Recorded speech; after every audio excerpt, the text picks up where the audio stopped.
კომპანია ტერამედია რეგიონული ტელევიზიების მონიტორინგს იწყებს. აღმასრულებელი დირექტორის გივი ხაჭაპურიძის თქმით, მათი მონიტორინგის ობიექტი ის ტელევიზიები იქნება, რომლებიც რეგიონის გარეთ არ მოუწყებლობენ. ხაჭაპურიძის თქმით, რეგიონული მედია საშუალებები ადგილობრივ მოსახლეობაში დიდი პოპულარობით სარგებლობს და სხვადასხვა კომპანიისთვის, სამთავრობო თუ არასამთავრობო ორგანიზაციებისთვის რეგიონული ტელევიზიების მონიტორინგის შედეგები საინტერესო იქნება. Ხოეს მომავალში იგეგმება საქართველოს პარლამენტის ქალაქ ქუთაისში გადატანა.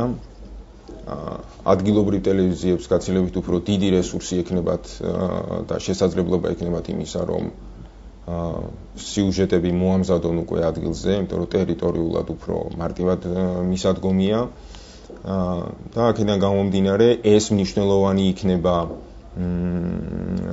განსაკუთრებით საქართველოს პარლამენტისთვის, რომელიც დღეისათვის არის ჩვენი დამკვეთი და სრული ინფორმაცია ექნებათ მათ რეგიონში ყველა სატელევიზიო არხზე გასული სატელევიზიო სიუჟეტების შესახებ. ტერამედია სამომავლოდ რეგიონული რადიოსადგურების მონიტორინგის დაწყებასაც გიგმავს. გარდა რეგიონულისა, კომპანია მონიტორინგს ცენტრალურ სატელევიზიო არხებზე, პრესასა და საინფორმაციო სააგენტოებზეც ატარებს.